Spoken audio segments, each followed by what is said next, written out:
Offences को generally दो categories में क्लासिफाई करा जाता है, कॉग्निजेबल ऑफेंसेस और non cognizable offences. Cognizable offences वो ऑफेंसेस होते हैं जहां पे पुलिस ऑफिसर को एलिज्ड ऑफेंडर को अरेस्ट करने के लिए किसी भी वारंट की जरूरत नहीं पड़ती, जबकि नॉन कॉग्निजेबल ऑफेंसेस के अंदर अरेस्ट करने के लिए वारंट की जरूरत होती है। कॉग्निजेबल ऑफेंसेस के ट्रायल के स्टेजेस और नॉन कॉग्निजेबल ऑफेंसेस के ट्रायल के स्टेजेस थोड़े बहुत अलग रहते हैं। Hello everyone, I am Vansh Nagpal, welcome back to juris legal chambers. आज के इस सेशन में हम लोग stages of criminal trial in India को डिटेल में डिस्कस करेंगे। यहाँ पे क्रिमिनल ट्रायल के अंदर टोटल 3 स्टेजेस आते हैं, pre trial stage, trial stage और पोस्ट ट्रायल स्टेज। इन तीनों ही स्टेजेस को आज के इस सेशन में हम बहुत डिटेल में डिस्कस करने वाले हैं। ऑफेंस के कमीशन से लेके एक सेंटेंस की एग्जीक्यूशन तक क्या क्या स्टेजेस आते हैं, इन सारे स्टेजेस को आज के इस सेशन में हम लोग समझेंगे। आपकी क्रिमिनल ट्रायल के स्टेजेस से रिलेटेड कोई भी डाउट्स है तो वो आज के इस सेशन में सारे क्लैरिफाई हो जाएंगे। So let's begin the session. Let's begin with the pre trial stage. जब भी कोई ऑफेंस कमिट होता है तो अगर वो कॉग्निजेबल ऑफेंस होता है तो पुलिस ऑफिसर को, और अगर वो नॉन कॉग्निजेबल ऑफेंस होता है तो वहां पे मैजिस्ट्रेट को कंप्लेंट लिखवाई जाती है। अगर कॉग्निजेबल ऑफेंस कमिट करा जाता है तो वहां पे विक्टिम का कोई भी फैमिली मेंबर या कोई भी विटनेस जिसके सामने वो ऑफेंस हुआ है तो वो पुलिस ऑफिसर को जाके FIR लिखवाते हैं। FIR is first information report, जो सिर्फ कॉग्निजेबल ऑफेंसेस के केसेस में लिखवाई जा सकती है। और अगर वो नॉन कॉग्निजेबल ऑफेंस होता है तो ऐसे केस के अंदर ये तीनों ही किसी मैजिस्ट्रेट के पास जाते हैं, अपने एरिया के मैजिस्ट्रेट के पास जाते हैं और वहां पे मैजिस्ट्रेट को वो कंप्लेंट लिखवाते हैं।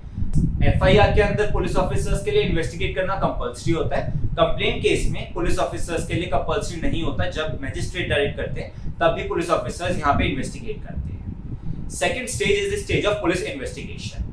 जब भी कभी कोई केस इन्वेस्टिगेट करने के लिए आता है तो जो पुलिस ऑफिसर उस केस को इन्वेस्टिगेट कर रहे होते हैं, ऐसे पुलिस ऑफिसर को इन्वेस्टिगेटिंग ऑफिसर यानी IO भी बोला जाता है। IO का काम होता है कि जितने भी विटनेसेस, एक्यूज्ड और विक्टिम्स हैं उन सबकी स्टेटमेंट्स को रिकॉर्ड करना, एक्यूज्ड और विटनेसेस के मेडिकल रिकॉर्ड्स को लेना, उनका मेडिकल टेस्ट करवाना, साथ में जितने भी रिलेटेड डॉक्यूमेंट्स हैं, जितने भी रिलेटेड एविडेंसेस आ रहे हैं उन सबको ढूंढना और ये सारे आगे जज को प्रेजेंट करना। यहाँ पे IO के पास वैसे तो कोई टाइम लिमिट नहीं होती, पर अगर एक्यूज्ड को इतने टाइम तक कस्टडी में रखा गया, एक्यूज्ड इतने टाइम जेल में है, तो ऐसे केस के अंदर 60 डेज का टाइम पीरियड होता है। जब 10 साल तक की पनिशमेंट होती है ऐसे ऑफेंस की, 60 डेज के टाइम पीरियड के अंदर यहाँ पे IO को अपनी फाइनल रिपोर्ट तैयार करके आगे जज को देनी होती है। और अगर ऐसे किसी केस के अंदर 10 साल की इम्प्रिजनमेंट से ज्यादा पनिशमेंट होती है तो यहाँ पे पुलिस ऑफिसर यानी इन्वेस्टिगेटिंग ऑफिसर के पास 90 डेज का पीरियड होता है। 90 डेज में अपनी फाइनल रिपोर्ट बना के आगे जज को प्रेजेंट करनी होती है। And the third stage is the stage of final report. Final report is basically the final report prepared by the investigating officer. ये 2 फॉर्म्स में हो सकती है, या तो क्लोजर रिपोर्ट जब यहाँ पे कोई भी एविडेंस नहीं मिलता एक्यूज के खिलाफ, या फिर चार्जशीट जब एविडेंसेस मिल जाते हैं और पुलिस ऑफिसर को लग रहा होता है कि यहाँ पे ये ऑफेंस एक्यूज ने ही कमिट करा है। चार्जशीट में बेसिकली क्या होता है, चार्जशीट में एक्यूज्ड की, विक्टिम की और विटनेसेस की सारी डिटेल्स होती है। एक्यूज्ड और विक्टिम की मेडिकल रिपोर्ट भी यहाँ पे प्रेजेंट होती है। सारे रिलेटेड डॉक्यूमेंट्स जो भी होते हैं, चार्ज कौन सा लगाया जा रहा है उस चार्ज के बारे में मेंशन यहाँ पे होता है। बाकी कोई भी अगर एविडेंसेस होते हैं एक्यूज के खिलाफ तो उन सारे एविडेंसेस को फाइनल रिपोर्ट के अंदर यानी चार्जशीट के अंदर मेंशन करा जाता है। फाइनल रिपोर्ट मिलने के बाद सेक्शन 190 ऑफ CRPC के अंदर जज कॉग्निजेंस लेते हैं, मैजिस्ट्रेट कॉग्निजेंस लेते हैं। कॉग्निजेंस लेने का मतलब होता है application of a judicial mind. यहाँ पे मैजिस्ट्रेट उस केस को अपनी अटेंशन देते हैं, उस केस को कंसिडर करते हैं। उस केस में फाइनल रिपोर्ट को ये देखते हैं मैजिस्ट्रेट, अगर वो फाइनल रिपोर्ट सही लग रही होती है तो उसे पूरी तरीके से एक्सेप्ट कर दिया जाता है। अगर वो फाइनल रिपोर्ट थोड़ी बहुत गलत लग रही होती है, चार्जशीट में ऐसा लग रहा होता है कुछ चार्जेस गलत है, तो उन्हें अमेंड करने की पावर्स भी यहाँ पे मैजिस्ट्रेट के पास होती है। और अगर मैजिस्ट्रेट को ऐसा लग रहा होता है कि यहाँ पे इन्वेस्टिगेशन सही तरीके से नहीं हुई थी तो वो री इन्वेस्टिगेशन के लिए भी पुलिस ऑफिसर को डायरेक्ट कर सकते हैं। अब इससे पहले कि केस ट्रायल की स्टेज पे पहुंचे, यहाँ पे एक आखिरी स्टेज आती है प्ली ऑफ गिल्ट की।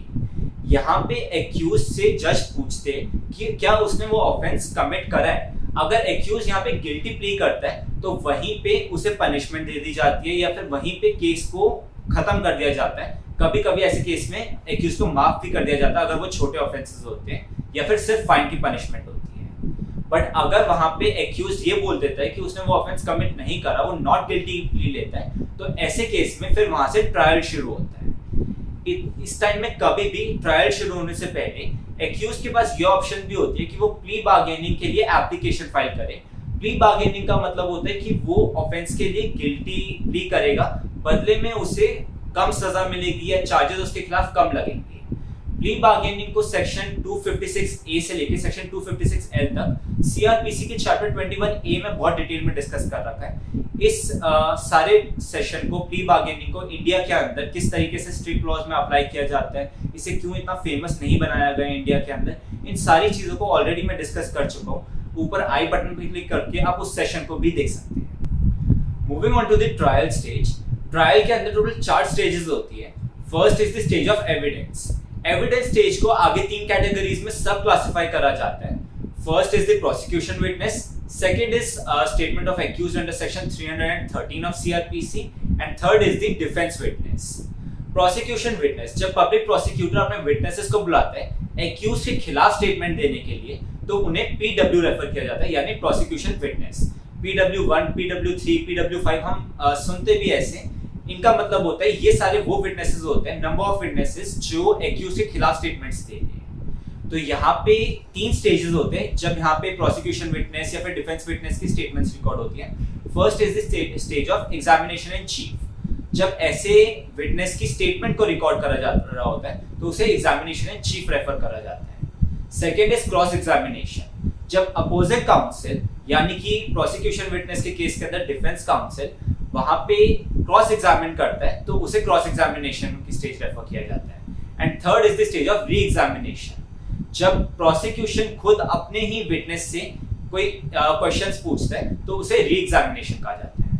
क्रॉस एग्जामिनेशन को माना जाता है कि वो सबसे इंपॉर्टेंट स्टेज होती है एक ट्रायल के अंदर। एक अच्छा एडवोकेट उसी स्टेज के अंदर पूरे केस को पलट सकता है। किस तरीके से वो क्रॉस एग्जामिन करता है उसके बेसिस पे डिसाइड होता है कि वो कितना अच्छा एडवोकेट है। क्रॉस एग्जामिनेशन के ऊपर सबसे इंपॉर्टेंट बुक है आर्ट ऑफ क्रॉस एग्जामिनेशन। मैं बहुत ही जल्द आर्ट ऑफ क्रॉस एग्जामिनेशन के ऊपर भी एक वीडियो बनाने वाला हूँ उसी बुक को रेफर करके। तो अगर आप उस सेशन को मिस नहीं करना चाहते, जस्ट एंश्योर कि आपने चैनल को सब्सक्राइब कर रखा है और आपने बेल आइकन भी दबा रखा है ताकि आपके पास ऐसी सारी वीडियोस की नोटिफिकेशन सबसे पहले पहुंचेगी। Now the second sub classification of stage of evidence is section 313 के अंदर एक्यूज की स्टेटमेंट रिकॉर्ड करना। यहाँ पे एक्यूज की स्टेटमेंट रिकॉर्ड करी जाती है, एक्यूज से खुद पूछा जाता है कोर्ट के अंदर, बट ये स्टेटमेंट अंडर ओथ रिकॉर्ड नहीं होती। यहाँ पे अगर एक्यूज झूठ भी बोलता है, अगर कोई ऐसी बात भी बोलता है जो सच नहीं होती, तो उसके लिए एक्यूज को यहाँ पे पनिश नहीं करा जा सकता। बट यहाँ पे अगर कोई ऐसी बात बोली जाती है जो एक्यूज के खिलाफ बाद में यूज होती है, तो ऐसा जरूर कर सकते हैं। प्रोसिक्यूशन ऐसी किसी बात को पकड़ के आगे एक्यूज के खिलाफ उसे यूज कर सकते हैं। एंड द थर्ड सब classification is the stage of defence witness. यहाँ पे भी सेम तरीका ही रहता है। एग्जामिनेशन इन चीफ में स्टेटमेंट रिकॉर्ड होती है, क्रॉस एग्जामिनेशन में पब्लिक प्रोसिक्यूटर ऐसे विटनेसेस को क्रॉस एग्जामिन करता है, और री एग्जामिनेशन के केस में डिफेंस काउंसिल खुद अपने विटनेसेस से क्वेश्चंस पूछते हैं। Second is the stage of final arguments. यहाँ पे डिफेंस काउंसिल और पब्लिक प्रोसिक्यूटर दोनों ही केस को कंक्लूड करते हैं। यहाँ पे फाइनल आर्गुमेंट्स दिए जाते हैं। फाइनल आर्गुमेंट्स ओरल फॉर्म में भी हो सकते हैं और ये रिटन मेमोरेंडम की फॉर्म में भी हो सकते हैं। इस केस तक सारे फैक्ट्स और स्टेटमेंट्स को एस्टैब्लिश कर दिया जाता है। यहाँ पे अब दोनों ही पार्टीज, दोनों ही काउंसिल जो होते हैं वो ये डिसाइड करते हैं, वो ये ऐसे आर्गुमेंट्स प्रपोज करते हैं कि केस को, जजमेंट को वो अपनी फेवर में ले सके। अपनी फेवर में जजमेंट देने के लिए वो केस लॉस को भी साइड करते हैं। सुप्रीम कोर्ट और हाई कोर्ट के केसेस को यहाँ पे साइड करा जाता है और उन्हीं के बेसिस पे जजमेंट आगे डिलीवर होती है। Next is the stage of judgment. Final arguments में किस तरीके से आर्गुमेंट्स दिए गए हैं, यहाँ पे जज सारे फैक्ट्स को, सारे स्टेटमेंट्स को, सारे एविडेंसेस, सारे डॉक्यूमेंट्स और फाइनल आर्गुमेंट्स को कंसीडर करते हुए आगे अपनी जजमेंट सुनाते हैं कि एक्यूज यहाँ पे गिल्टी है या वो नॉट गिल्टी है। अगर वो गिल्टी होता है तो आगे उसकी क्या पनिशमेंट होनी चाहिए, उसके लिए एक अलग डेट फिक्स होती है। यहाँ पे जजमेंट में जो भी जजमेंट आती है उसके लिए क्या रीजंस है उन्हें स्टेट करना यहाँ पे जज के लिए कंपल्सरी होता है। Last is the stage of sentence. अगर एक्यूज को गिल्टी हेल्ड करा जाता है तो एक्यूज को सजा क्या मिलेगी और कितना फाइन उस पर इम्पोज होगा, ये डिसाइड करने के लिए एक अलग से डेट फिक्स होती है। इस डेट पे दोबारा दोनों ही काउंसिल्स को बुलाया जाता है, दोनों काउंसिल्स के आर्ग्यूमेंट सुने जाते हैं और यहाँ पे सारे फैक्टर्स को डिसाइड करने के बाद जज ये डिसाइड करते हैं कि कितनी सजा दी जाएगी यहाँ पे एक्यूज्ड को और विक्टिम को कितना कॉम्पनसेशन मिलेगा इस केस के अंदर। Last is the post trial stage. Post trial stage में first is the appeal. Appeal का एक लिमिटेशन पीरियड होता है 30 डेज से लेके 60 डेज तक, जो कि वेरी कर सकता है अलग अलग केस के अंदर। यहाँ पे अग्रीव्ड पार्टी के पास ये ऑप्शन होती है, ये राइट होता है कि वो हायर अथॉरिटी कोर्ट में जाके ये बात बोले कि हम जजमेंट से सेटिस्फाई क्यों नहीं है और हायर अथॉरिटी कोर्ट को उनकी बात सुननी पड़ेगी। अगर हायर अथॉरिटी कोर्ट को नहीं सही लग रही होती तो वो सुनने के बाद भले उसे डिसमिस कर सकते हैं, बट यहाँ पे वो ये नहीं कह सकते नहीं हम आपकी बात नहीं सुनेंगे। Second is the stage of revision. Revision के अंदर जब भी कभी कोई पार्टी किसी ऑर्डर की लीगैलिटी को चैलेंज करना चाहे तो एक हायर अथॉरिटी कोर्ट में वो एप्लीकेशन डाल सकती है उसकी लीगैलिटी को या उसकी करेक्टनेस को चैलेंज करने के लिए। यहाँ पे इनके पास राइट नहीं होता कि इनकी बात सुनी जाए, ये डिस्क्रिशन होती है कोर्ट की कि अगर वो सुनना चाहे तो उसे सुन सकते हैं, बट अगर वो नहीं सुनना चाहेंगे तो उसे नहीं सुनेंगे। रिविजन और अपील वैसे तो दोनों अलग अलग चीजें हैं। अपील पूरे जजमेंट के अगेंस्ट होती है और रिवीजन पर्टिकुलर ऑर्डर के अगेंस्ट होती है।